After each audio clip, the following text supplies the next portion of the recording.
Hey ladies and gents, Romie Reviews here. Please like, comment, subscribe. This is my review for The Real Housewives of Potomac, Season 3, Episode 9. A Happy Medium. So the episode picks up where it left off, and it's funny because Monique wasn't having it. She wasn't having it. Robin pissed her off. Robin wasn't antagonizing. She saw an opportunity to antagonize, and she took it. We saw that Ashley and Giselle, they aren't about that life, so they stood back, let Robin go and antagonize, let Monique threaten with the umbrella, and then Karen, thankfully she was there and got them to break it up. The main ish, and then they start to, and I'm about to do so conflicting, but then they go after Charisse. Like, what? Charisse, I know that's your friend, but you can't defend your friend. Well, excuse me. Since when can't someone defend their friend? You can defend Robin. Robin can defend Giselle. But when it's anyone else, no, you can't speak for her. You can't do this and that. Well, what did she do about this? What did she do about that? Come on. You really think we're stupid? You really think that we're watching a different show? You really think that just because you say something, it'll work? Don't ever disrespect us like that ever again. We saw what the two of you did, that little masterminding mental manipulation. Let me see what her issue is. Oh, it's with someone within the group. Now let's go and make sure that we bring it up. Oh, let's catch them both off guard. And then, verbal argument? Melee? And then let's put fire on the gas. And then try to make it seem like they're the ones that have the issue. This is basic. It's sad. It's pathetic. And we're moving forward from it. I know some people are going to be upset because Monique again brought up finances. But I'm thinking, look, I don't care. It's to do with Robin. So I don't care. I don't care. If it's just Robin and her kids, Juan, that's a different story. But Robin interacting with the other ladies and also always trying to bring up this whole, we get it. You lost everything and now you're bringing it back up. And yes, that is to be commended. But let's not act like that just because that happened to you that you get to go and use that as she talked about Yes, you made a bunch of mistakes that caused your finances to get messed up. And when someone who you were antagonizing brings up the fact that they don't have financial issues, that if they hit you, you can sue them, and basically you'll be able to take their whole entire life. They're just speaking facts. That's all it is. So I'm glad that Charisse is there to support her friend. It looks, to support Monique. It looks like there's going to be some issues later on, though. That's going to be very interesting. We find out, and it's funny, as episodes progress, now we're getting the real from Candace. Candace now has a conversation with Chris, and this is where we find out that Chris has not one, not two, which we knew he had 2 kids, but no, he does not have 2 kids. He has 3, and he's a 14-year-old. We're looking at him like, where? Where? Because his younger kids, they're going to be a part of the wedding, so that's fine. There's no issues there. Well, at least they worked it out. The 14-year-old apparently he hasn't seen in over 9 years because Chris doesn't have a good relationship with the baby mama. And I'm thinking, so what went down? Was Chris a different person back then? Is that why the baby mama is refusing, even though Chris seems to have it together and he has visitation rights of his other 2 kids? And when Candace said once a month, I said once a month. That still doesn't sound like a lot. See, that's the thing where I'm almost looking at Chris like, is there something we're missing? Is there something we're missing? Because, Candace likes to paint this perfect picture. So is there something that we're missing? Because this doesn't make sense. This doesn't make sense. Unless he got screwed over by the courts. 100% possible. 100% possible. Now, while that's happening, here we go with Robin having this nice family dinner because Juan, he looked at this documentary. He might have seen the documentary, what is it called? That one where once everyone watches it, they want to stop eating meat and dairy products and go vegan. Look, I need no damn documentary to tell me that meat wasn't the end all be all for your system. That just kind of seemed like common sense. But anyway, that's not what this video is about. This video is about something very real. Juan thought that his father was Phil Jackson. He found out that yes, that was his father as far as the person who loved him and took care of him, but his biological father's name is Bruce. This man slept with his mother. His mother hid the fact that she was pregnant by him, never told a soul. After she died, Bruce always felt like that was his son, but it's like, how can you do that when this whole other man is saying this is his son, and the wife's saying, yeah, that's his son. So once the dynamics changed, he reached out, found out he is, and so they're now now they're an even happier family. The problem, because Robin, one of her sons, is having a birthday party, so the biological father's coming. The thing is, they have some unfinished business, and so they want to hire a medium. I said, what? They want to hire a medium. Yes. And I'm thinking, oh, our medium, we're really doing this type of storyline. All right. Monique isn't slick. She's not slick. She is not slick. Monique realized she was wrong. And I'm glad the first things that came out of her mouth after she said hello to Karen, because she went to Karen's house, was that, look, I'm sorry. I was wrong. The way how I acted, I should have done that. Now I know better. And Karen was like, well, yeah, you should have known better. But it's so cute. I accept the apology. That's all that actually matters. The thing is that Monique made sure to bring her daughter. I don't care what anyone says. It makes it a whole lot easier in life when you can go and have that cute little kid right there, so that there isn't going to be an argument. There isn't. Yeah, but rule of thumb, if you have a kid, especially a young one, and you want to smooth things over with someone else, make sure that kid is there. And that's exactly what Monique did. And, but Karen realizes that it's not just Monique's fault. It's this other thing with the other ladies, how once you give them an inch, they'll take a mile. They'll start with taking 1 mile. Then it turns to 2. Then it turns to 10.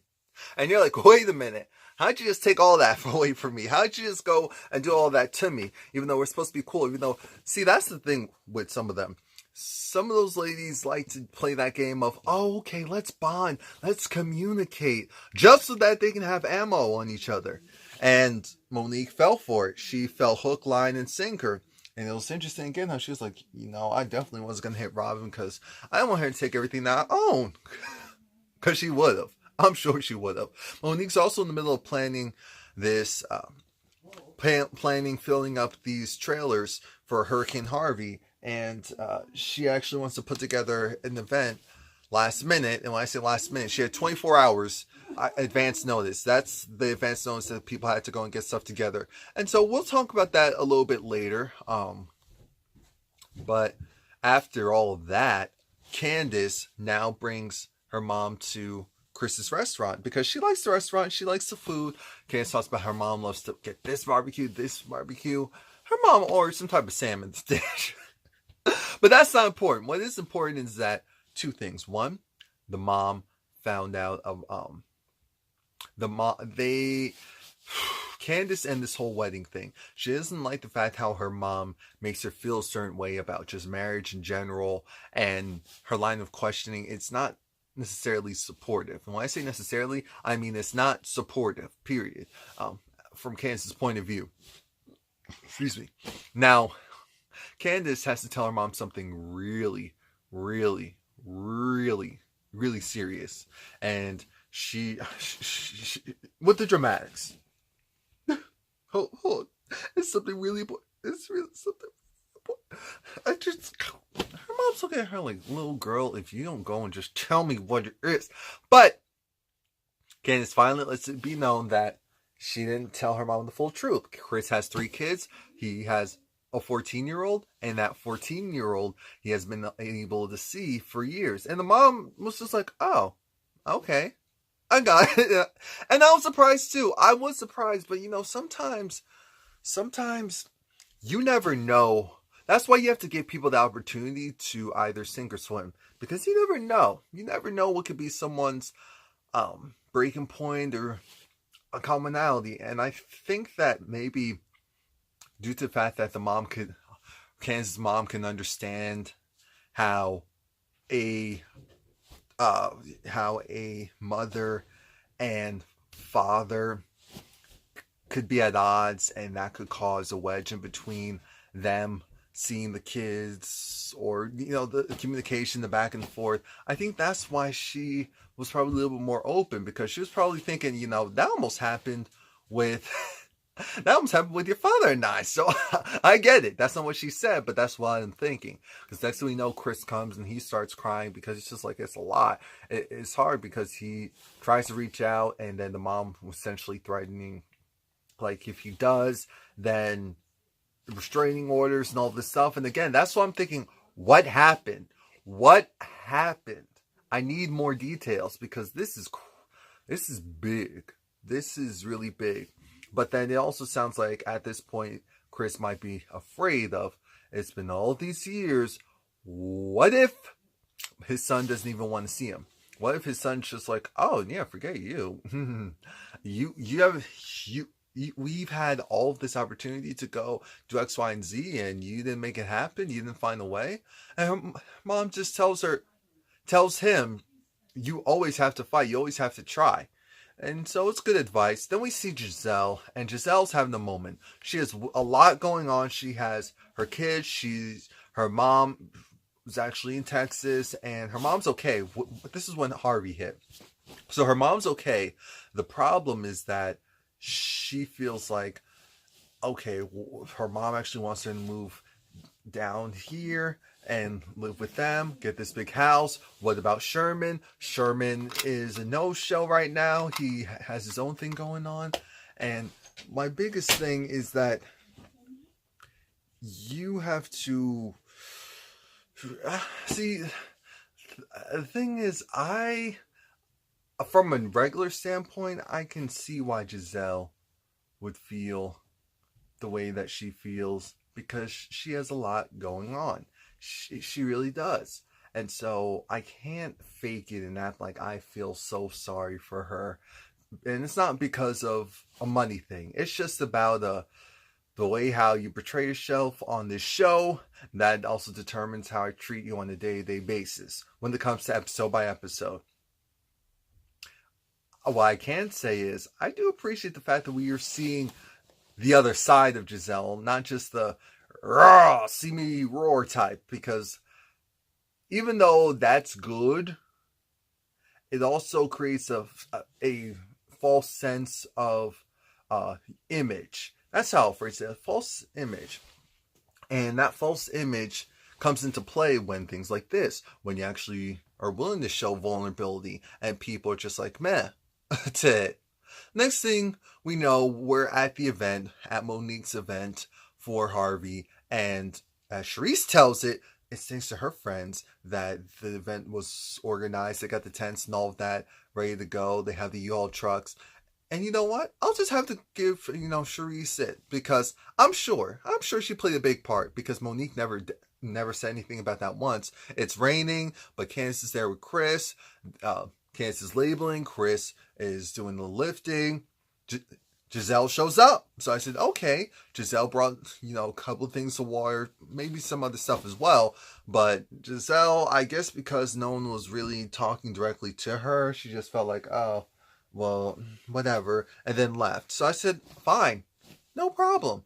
Ashley shows up. She shows up. Everyone shows up with stuff, but then Ashley stayed and also helped out. I do like that Monique just said, Ashley, look, I appreciate you being the big person in the situation, and that I need assistance, and you were there for me, so I appreciate that. We'll talk later. I said, fair enough. Karen shows up, and like I said, everyone did what needed to be done to get that stuff filled. And you can tell that they were actually moving, and they weren't just doing this for the vanity of it, which is always nice. The only person who didn't show up was Robin, because Robin is doing her business acumen. She's doing a women's empowerment You see how I could barely get that out? That's why, a women's empowerment seminar, because she said, even though there's some women who tear each other down, I really want to help, create a safe space to build each other up. And I'm thinking, now, Robin, Do I think you tear a woman down on a day-to-day basis or in your everyday life, in your regular everyday life off of the show? No. No. You're probably really cool. But on this show, that's not what we see.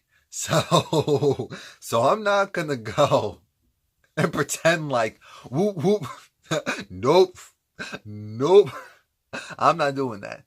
I'm not doing that. And this isn't a poop on Robin thing, because all of them have had their moments. This is just her turn.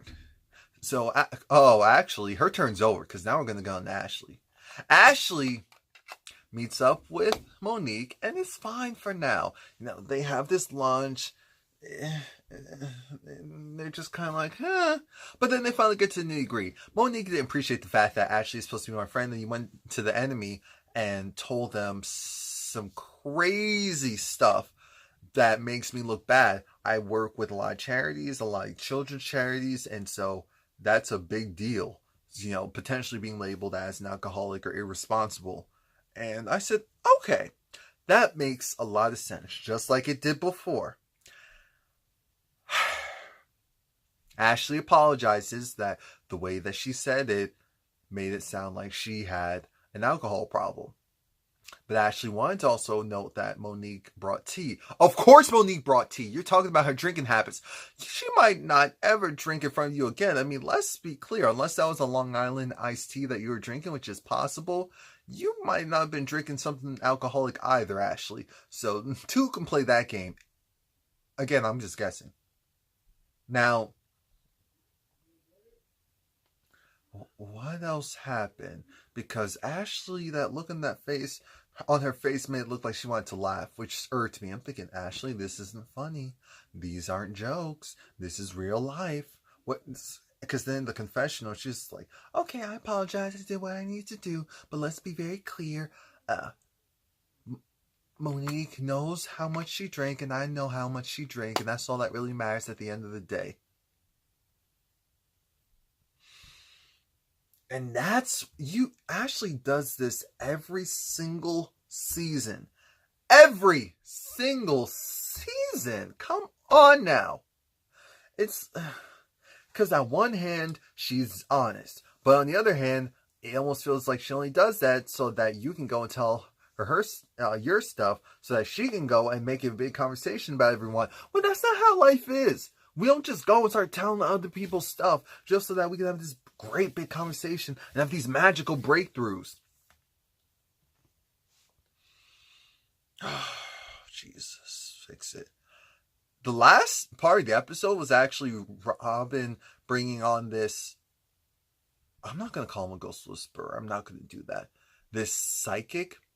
And at first, Juan had that look up.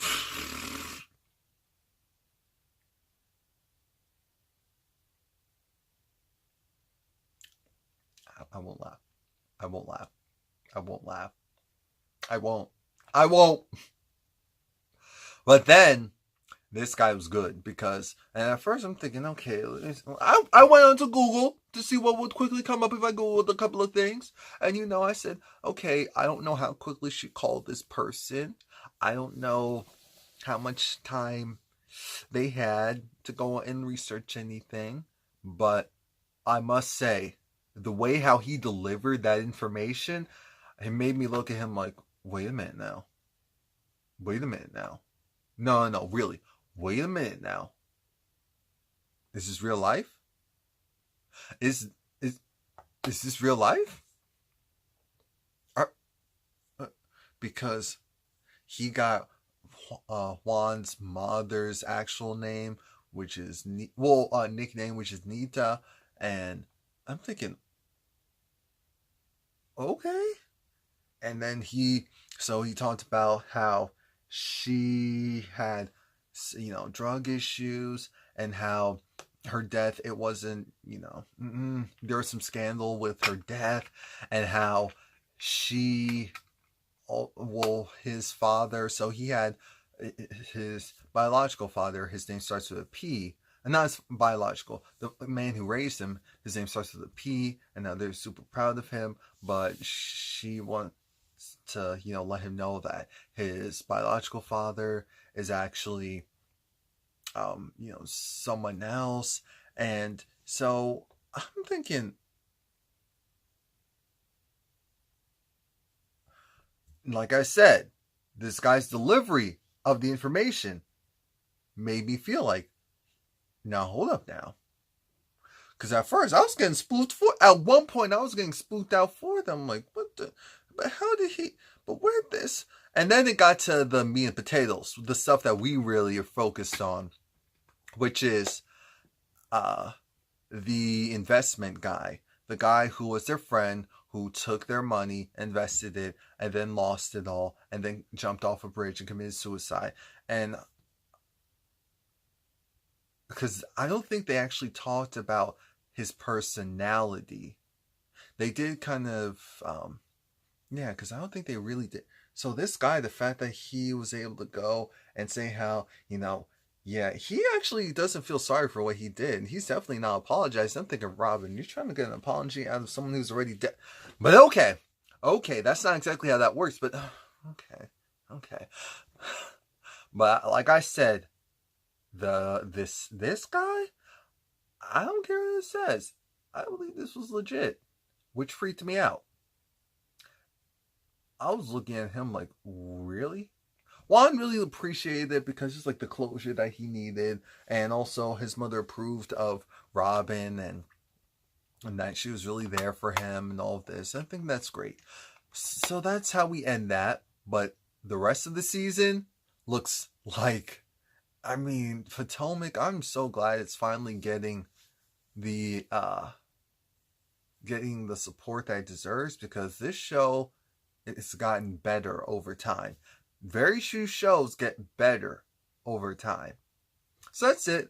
Please like, comment, subscribe. Everyone's relationship's going to be a mess at some point. Everyone's friendships are going to be in tatters at some point. It's all just, like I said, a matter of time. A matter of time.